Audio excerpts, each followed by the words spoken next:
Bonjour, bon mardi, eh ouais c'est mardi. Aujourd'hui on va parler, vous le savez, des fascicules de Panini Comics sortis sur ce mois de mai. Et on va commencer tout de suite avec Amazing Spider-Man numéro 2, donc c'est les numéros 2 sur Avengers et Amazing Spider-Man. On continue dans la foulée de ce qui s'était passé avant avec l'arc Things Rising traduit par Tous Pêcheurs, avec le Rédempteur qui a été ramené à la vie par l'âme sœur, je m'y ferai jamais, l'âme sœur. Donc à l'intérieur, vous avez des épisodes de Amazing Spider-Man, donc 3 épisodes d'Amazing Spider-Man, 46, 47 et 48. Alors au niveau du... Bon, c'est toujours Nick Spencer au scénario, ça avance plus ou moins, voilà, c'est... Ça amène prochainement la grosse révélation de qui est l'âme sœur. Et là, du coup, on a au niveau du dessin, on a du Marcello Ferreira, ce qui est pas fou. Et on a un épisode de Mark Bagley qui sauve un peu le numéro. La couverture elle est de Casanovas même, s'il y en a plusieurs, c'est un S. Elle est pas folle. Et bon, bah, vraiment le seul épisode à sauver graphiquement c'est celui de Mark Bagley. J'aurais préféré qu'ils mettent cette couverture là chez Panini. Mais bon, il y a un truc qui est un peu marrant. Qui est un peu triste même en fait. C'est dans le prochain. Donc Amazing Spider-Man numéro 3 qui sortira le 2 juin, annoncé le 2 juin. Ils annoncent qu'il y aura le 850e épisode d'Amazing Spider-Man, un récit spécial consacré à Norman Osborn, etc., etc. Et la première moitié d'un épisode géant. Non mais sans déconner. Sans déconner. Le premier numéro de ça, il était oversize. Il y avait plus de pages parce qu'ils se sont dit on va faire une offre. On va faire un petit cadeau au lecteur, il sera plus gros, mais à partir du numéro 2, ils vont faire effectivement, je sais plus, je crois que c'est 68 pages, je sais plus. Et dès le prochain, en fait, ils vont couper un épisode en deux, alors qu'ils auraient pu augmenter un tout petit peu la pagination. C'est pas... Ils l'ont déjà fait, donc je vois pas pourquoi là ils le font pas. Ils vont couper l'épisode en deux. Alors ça, moi, c'est un truc qui me hérisse le poil. Donc désolé pour ceux qui suivent la VF. Par contre, le mois prochain, vous aurez le droit à une magnifique couverture de Ryan Otley. Et je crois que c'est son dernier travail de Ryan Otley sur Amazing Spider-Man le mois prochain avec le numéro 850.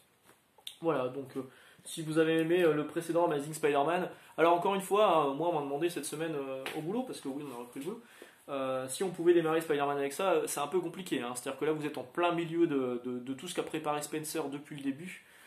Donc je ne recommanderais pas de commencer Amazing Spider-Man avec les fascicules à 6,99. Sur Avengers, on est sur le numéro 2. Là, par contre, vous pouvez commencer Avengers avec les fascicules à 6,99, notamment pour Iron Man et Thor. Enfin, surtout Iron Man, vu qu'Iron Man est est une nouvelle série à l'intérieur. Donc, dans celui-ci, vous avez les numéros Avengers 39, voilà, dessinés par Dale Keown. Alors, c'est toujours scénarisé par Jason Aaron et dessiné par Dale Keown.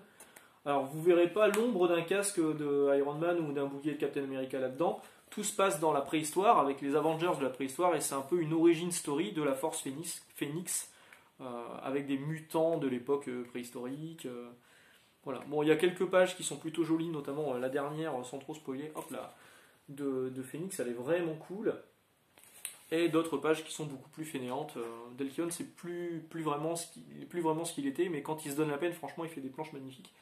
Donc vous avez aussi le numéro 2 du Iron Man de Christopher Cantwell et Cafu qui continue sur sa bonne lancée, qui continue à me faire penser à du Brubaker et Epting dans Captain America. Il y a vraiment des scènes qui sont pas mal. Je suis plutôt convaincu et je pense que je vais pas tarder à commander le trade paperback américain. Parce que je trouve ça bien et il y a des scènes qui sont vraiment cool. Et enfin, dernier numéro, vous savez qu'il n'y a que 3 numéros maintenant dans les fascicules, il n'y a que 3 épisodes dans les fascicules. Le Thor numéro 8 qui est la deuxième partie de Hammerfall, l'arc Hammerfall de Donny Cates dessiné par Aaron Kuder qui est sympa, ça continue à avancer alors il y a un échange plutôt cool franchement entre, je dis beaucoup plutôt le chien de Mickey, la vieille vanne. Il y a un échange plutôt sympa entre Thor et Iron Man. Voilà, cette page, moi, franchement, ça m'a fait tout le magazine. Je la trouve vraiment top. Là, Panini a un peu d'avance sur mes lectures américaines en TPB. Le TPB n'est pas encore sorti. Donc là, c'était vraiment une découverte. Et comme souvent avec Donny Cates, on tourne la page et on fait waouh, putain, c'est trop bien. Donc voilà, un numéro qui est plutôt bon. qui est pour moi la meilleure proposition en ce moment chez Panini à 6,99€ avec trois séries qui sont vraiment pas mal et 3 épisodes dans ce numéro 2 qui sont vraiment bons. Et dans le prochain, on aura donc comme d'habitude en fait, un Iron Man, un Avengers et un Thor. Hop là, le numéro 2. Ensuite, on continue avec les gros fascicules à 16 balles et 20€ pour leur édition collector de Dawn of X. Donc là, c'est le numéro 13 qui est sorti. Il y en a qu'un ce mois-ci. Le 14, ce sera le mois prochain. Dans ce Dawn of X, vous avez Cable 3 et 4. Bon, ok. Le seul truc qui m'a plu, c'est qu'il y a les Chevaliers de Galador. Alors, les Chevaliers de Galador, c'était dans le lore, dans l'univers de Rome, le Chevalier de l'Espace. Sauf qu'il n'y a pas Rome, parce que Rome appartient, je crois que c'est à Mattel. Du coup, il n'y a pas Rome, mais il y a quand même les Chevaliers de Galador. Bon, ça fait plaisir de les voir apparaître. On sent que Sword of X approche. Il y a des histoires d'épée, tout ça. Il y a Deadpool aussi qui fait une apparition, donc ça ça plaira aux fans de Deadpool, et je pense à Mister No qui est très fan de Deadpool. Voilà, donc celui-ci tu peux le prendre, il y a Deadpool dedans. On a également, donc il y a Cable 3 et 4, il y a un épisode d'X-Men scénarisé par Hickman et dessiné par Youth, le numéro 10, qui est un épisode qui est focalisé sur ce personnage, Vulcain. C'est pas mal cet épisode, et bon, on sent qu'il est là pour amorcer ce qui va se passer par la suite. Et vous avez Empire X-Men 1 et 2, alors je crois que c'est une mini-série en 4 numéros, donc là vous avez les 2 premiers numéros là-dedans. Ça démarrait pas mal, et puis c'est vite parti en couille. Alors il y a des personnages qu'on n'avait pas revus depuis le premier arc de X-Men de Hickman, pas Oxbox, vraiment sur Dawn of X. Donc il y a des personnages qui reviennent qu'on n'avait pas vu depuis un petit moment, mais bon, c'est pas la grosse folie, et puis mais c'est dommage. En fait, il y a un truc qui est un peu con. L'idée de départ est bonne.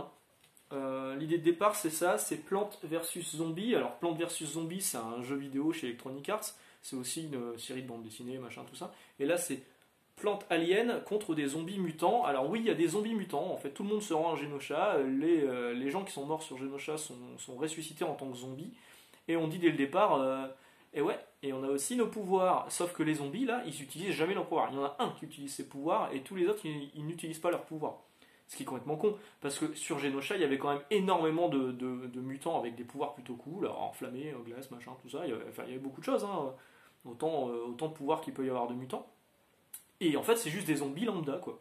Bon, un peu plus intelligents, mais c'est complètement dommage, en fait. Ils sont passés à côté d'un truc, moi j'ai l'impression. Après, on verra sur l'épisode 3 et 4, mais déjà, dès l'épisode 2, alors Hickman est là en co-scénariste sur l'épisode 1, et dès l'épisode 2, c'est plus lui. Et on sent qu'il y a une baisse de qualité au niveau des dialogues, au niveau de ce qui se passe. Bon, on verra la suite qui sera donc dans le prochain Dawn of X, qui sortira le 2 juin. Voilà. Donc là, c'est le numéro 13.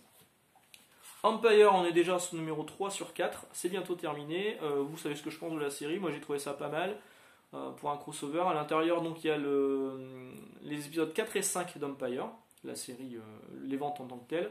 Empire Captain America 2 et 3, qui est pas fou, bon, ça se laisse lire, mais sans plus. Empire Avengers 2 et Lords of Empire Swordsman, qui est assez intéressant sur comment. Alors, il s'appelle le Spadassin, du coup, en français. Comment il en est arrivé là, quoi. Bon, c'est bien, mais encore une fois, je vois pas tellement l'intérêt des tie-in dans l'histoire. Ça rajoute pas grand-chose. Vraiment, les ventes Empire en tant que telles se suffisaient à lui-même. Voilà, donc maintenant on va passer à la partie Star Wars de cette vidéo. Et ouais, il fallait en parler un petit peu. Vous le savez que je ne lis plus Star Wars, celui-ci je ne le lis plus, ça m'intéresse plus. Je trouve que c'est sans doute bien pour des fans hyper hardcore, mais moi je suis fan des versions film. Et tout le lore autour, les romans, les machins, j'ai vraiment du mal à rentrer dedans. J'ai vu ce film, et celui-ci, il fait pas exception en fait, je le feuillette vite fait, je vois qu'il y a des pages qui sont plutôt cool, voilà, avec un Vador un peu badass, mais non, ça me parle pas trop. Alors à l'intérieur vous avez Star Wars numéro 5 et 6 et Darth Vader numéro 5, voilà. Il y a 2 séries à l'intérieur, 6,99€ pour les fans de Star Wars. Ça c'est la variante cover, Bizarrement au boulot j'ai eu que la variante cover, habituellement j'ai que les éditions normales, là j'ai eu que la variante cover, pourquoi je ne sais pas. Et enfin, pour finir avec Star Wars, là on n'est pas vraiment dans le fascicule, on est sur un format bâtard, vu que c'est du dur, mais super fin. Ça coûte 5,99€. Je vais pas vous parler du récit, je pense qu'il est attendu par beaucoup de monde. Les gens qui attendaient... En fait, c'est l'histoire de la Haute République, donc c'était encore avant les épisodes 1, 2, 3 de Star Wars. Les gens qui sont vraiment hyper fans de Star Wars attendaient ça avec impatience. Donc je pense qu'ils ont sans doute craqué. Le gros avantage, c'est que la série US est sortie en janvier et février de cette année, 2021. Et là, on les a déjà en VF. Alors pour aller vite, Panini sort 2 épisodes à chaque fois dans des albums comme celui-ci. Il y en aura 3. Pour l'instant, ils en annoncent 3. Est-ce qu'ils vont continuer par la suite avec le deuxième arc? Je ne sais pas. Donc pour l'instant, c'est disponible comme ça. Mais en fin d'année, donc les 6 épisodes, donc les 3 albums comme ça, seront réunis dans un 100% Marvel classique qui reviendra au même tarif. Oui, dans ma dernière vidéo quand j'en ai parlé, mes calculs n'étaient pas bons. Et j'ai calculé comme un gros benet. Et donc effectivement, ça revient au même tarif en fait. Là, vous payez 5,99, il y a 3 numéros, 6 x 3, 18, 18 euros le 100%, bon bah c'est ça. Ça revient même. Maintenant, moi, ce qui m'interroge un petit peu, c'est ce format en fait. Parce que c'est pas vraiment du fascicule, c'est du dur, c'est super fin. Ben voilà, et je me demande si ça aurait pas été mieux de le mettre en format souple, comme les fascicules à 6,99, et du coup de baisser le prix. On aurait retrouvé un petit peu ce que moi j'ai connu, enfin ce que les plus vieux d'entre nous ont connu, dans les versions intégrales de chez Semic, à savoir 2 épisodes tous les mois ou tous les 2 mois, dans un truc plutôt économique. Parce que là, 5,99, bon, ça revient moins cher que la VO, ça reste une somme. Moi je pense que 4,99 voire 3,99 en format souple, franchement ça aurait été un bon move. Là, le prix de 6 euros quand on voit que c'est 48 pages, c'est quand même un peu dur. Alors souvent, je compare avec le marché du manga, et je devrais pas comparer avec le marché du manga, mais un manga, vous payez 6,90 en moyenne. Vous avez 140 pages en noir et blanc, c'est du format souple, vous pouvez le transporter partout, machin. Bon, je me dis, un gamin qui est fan de Star Wars, il voit ça et il voit parce qu'il existe un manga Star Wars, hein, il voit le manga Star Wars qui est à 10 balles, qui a beaucoup plus de pages. Voilà, mais là, je parle en tant que gamin.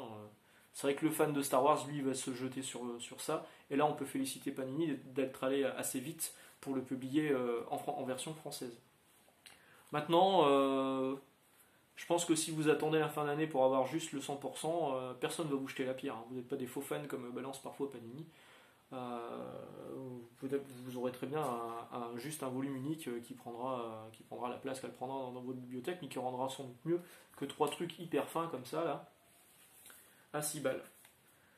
Voilà, j'en ai fini pour cette vidéo. On va se retrouver jeudi. Je vous souhaite de bonnes lectures. On se retrouve au plus vite, soit sur la chaîne, soit pour ceux qui savent où je travaille, dans la librairie où je bosse. On se fait un petit coucou comme ça.